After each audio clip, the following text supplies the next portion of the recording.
দেশের দুইটা যুদ্ধ হয়েছে, একটা মুক্তিযুদ্ধ, একটা জুলাই যুদ্ধ। এই যুদ্ধে, দুই যুদ্ধের সাথে জড়িত কয়জন লোক চাকরি পেয়েছে? আমি অনুরোধ করব, এখন তো আর মুক্তিযুদ্ধ নাই বললে চলে, তাদের সন্তান আছে, কিন্তু জুলাই বিপ্লবে, জুলাই 21-এ যারা বৈষম্য বিরোধী আন্দোলন থেকে শুরু করে অনেক মেধাবী ছাত্র আন্দোলনে আজকে বেকার,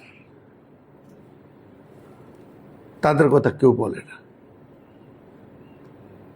try to make a scheme, এমপ্লয়ারদের বলে হোক, আপনারা বলে হোক, অন্য অসল লোক আছে, এদের একটু অ্যাকোমোডেট করেন, মানুষের সাথে সম্পর্ক ভালো হবে আপনাদের।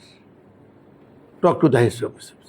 আপনি তো বেতনে দেবেন, আর যাদের দেবেন তারা অক্ষম না, যার যার যোগ্যতা অনুযায়ী করবে। আপনার তো ছোট থেকে বড় পর্যন্ত অনেক লোকই আছে, তাতে সম্পর্ক ভালো হবে। আপনাদেরকে এই বিজেটকে ওন করে না মানুষ এখন, টেক ইট ফর গ্যারান্টি, যেহেতু রাষ্ট্র ওন করে আপনারা আছেন, নাহলে একদিনে বেড়াটাও থাকতো না।